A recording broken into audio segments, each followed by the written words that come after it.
Con este video vamos a introducir la idea de funciones y cómo representarlas en coordenadas cartesianas. Parte de esta colección de videos de álgebra con el software Máxima. Comenzamos pues con estos ejemplos. Unas cuantas definiciones. Constante es un valor que no varía. Variable es un valor que puede variar. Por ejemplo, acá el costo de ciertas unidades, si multiplicáramos costo por unidades, nos queda el costo total, que es una función de la variable independiente x. Una función de objeto matemático que relaciona una variable independiente con un resultado y se representa típicamente de esta manera. Y igual a una función de x. X es la variable independiente y y es la variable independiente. Si fuera algo simple como esto, se dice que hay una variación directa. O que se dice que y es proporcional a x. De esta forma, ¿no? Si fuera de esta forma, se dice que es inversa. Y es posible tener situaciones en que existan dos variables independientes y que el z, por ejemplo, sea directamente proporcional a x e inversamente proporcional a y.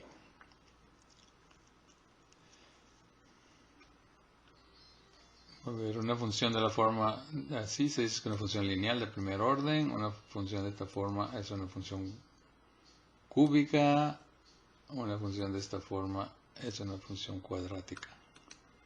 Una función que tiene numerador y denominador es una función fraccionaria. Y aquí definimos varias funciones f, g, h, r, s. F es directamente proporcional, g es inversamente proporcional, h es lineal, r es cuadrática, s es cúbica y m es fraccionaria. Aquí vamos a evaluar. Para evaluar una función se toma el nombre de la función y se le pone un valor en el argumento.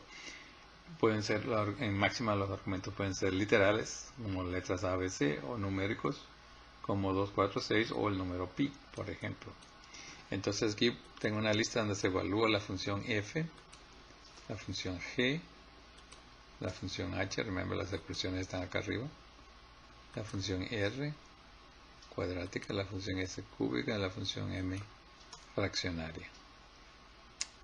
Okay. Si relacionamos una x con una y a través de una función, es posible graficarla. Y para graficarla utilizamos este sistema que se llama coordenadas cartesianas. Tomamos un plano, pues trazamos una recta horizontal que le llamamos el eje de las x o de las abscisas y una línea perpendicular a esta que se llama el eje de las y o de las ordenadas.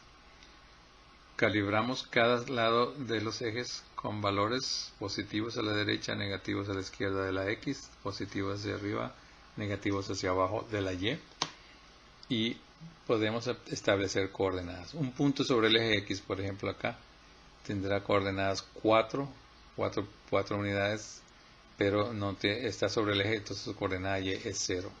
Si tomamos hacia la izquierda, como por ejemplo este, tenemos menos 3, 0. Si x es igual a 0 y y igual a 5, tenemos un punto sobre el eje y este punto debajo del origen, menos 4 para y, 0 para x. El punto de intersección se llama el origen y tiene coordenadas 0, 0. Otros puntos lo que vamos a ubicar es una posición x, por ejemplo esta posición de 7 en x y 4 en y.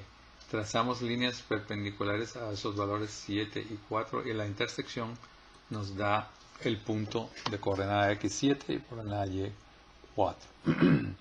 El punto B tiene coordenada menos 4 en x, 6 en y. El punto C, por ejemplo, tiene coordenada menos 6 en x, menos 7 en y. El punto D tiene coordenadas 5 en x, menos 3 en y. Y estos puntos pertenecen a los 4 cuadrantes en que se divide el plano con los ejes x y y. El primer cuadrante corresponde a x positiva y y positiva, es el cuadrante de la derecha arriba. Y vamos a contarlos en dirección contraria a las agujas del reloj. El segundo cuadrante queda acá a la izquierda, donde la x es negativa, la y es positiva. Tercer cuadrante, ambas son negativas. Cuarto cuadrante, la x es positiva, la y es negativa. ¿Cómo trazamos esos puntos con máxima? Lo que vamos a hacer es escribir lo que se llama una lista anidada. y vamos a poner en la primera lista las coordenadas X de todos los puntos que queremos identificar y en la segunda lista las coordenadas Y. Ponemos corchetes alrededor de la primera lista separada por coma, corchetes alrededor de la segunda lista y unos corchetes externos para definir esta lista anidada. Ahora la vamos a convertir en una matriz usando este comando que dice apply apóstrofe matrix M, y entonces tenemos aquí todas las coordenadas X y aquí todas las coordenadas Y de los varios puntos que tenemos en esta gráfica.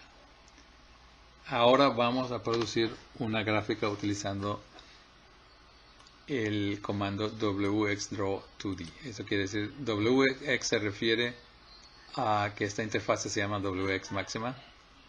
Draw quiere decir dibujar y 2D quiere decir que es una gráfica de 2 dimensiones.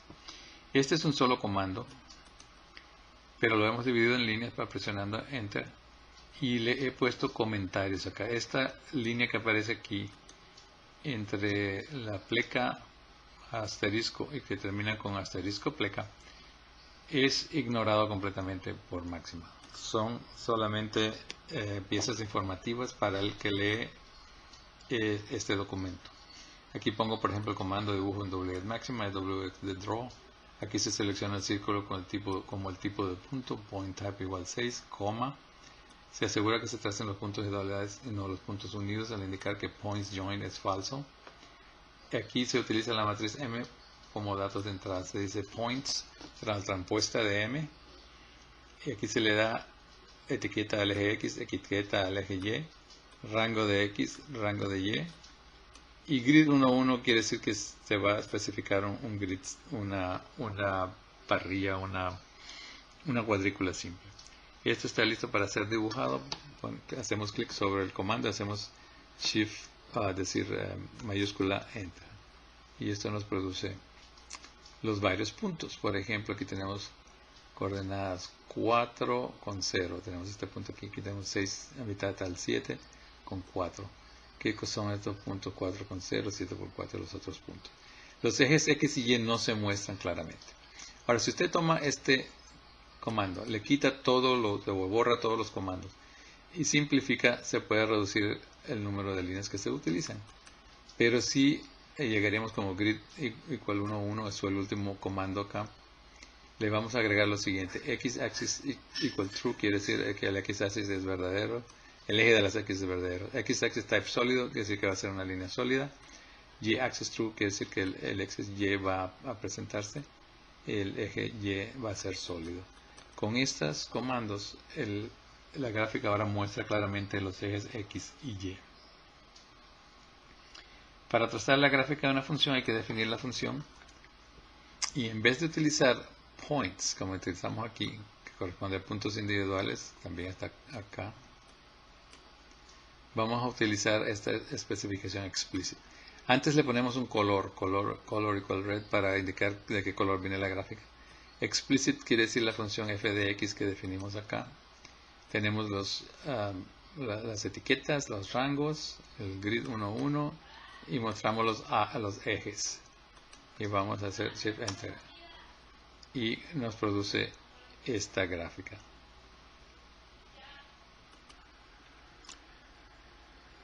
Al principio no es tan fácil determinar cuál es el rango que se debe usar para X y Y.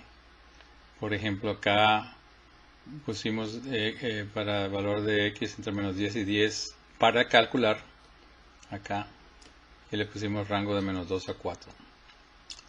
Podríamos haber puesto otro valor acá, digamos, podríamos haber puesto de menos 10 a 10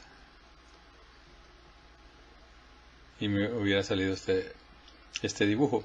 Si yo quiero saber un poco más de la variación acá y acá, entonces tengo que poner más rango en la vertical. Muestra un poco mejor, así pues le fui poniendo hasta que concluí que 40-40 mostraba bien clara la variación de la gráfica. Y aquí otro ejemplo de una gráfica lineal, una ecuación lineal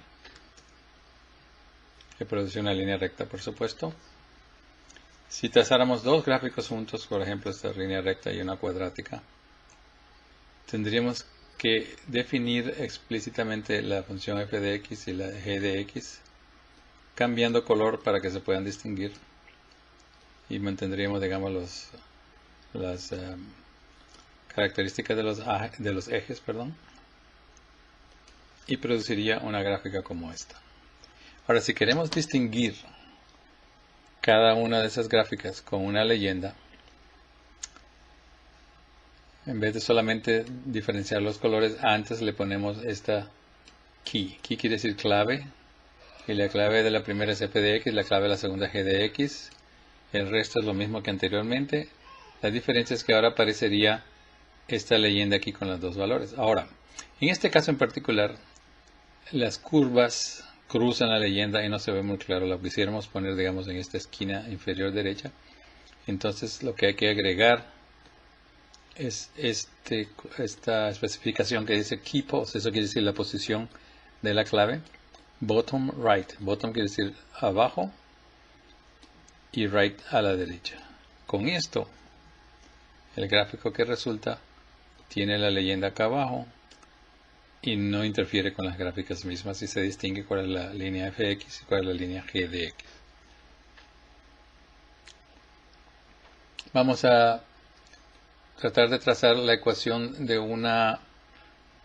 esta es la ecuación de un círculo, pero es implícita. Entonces si resolvemos, si aislamos la y, obtenemos dos ecuaciones o dos funciones, la positiva y la negativa de 16 menos x cuadrado. Esto se podría simplemente escribir diciendo solve x cuadrado más y cuadrado igual a 16 para y. Y donde aparecen esos dos valores, por eso tomo el positivo, lo identifico como f1, el negativo como f2. Y ahora voy a escribir la parte de arriba, le llamo top half, o vamos a cambiarlo al castellano, aquí vamos a poner arriba.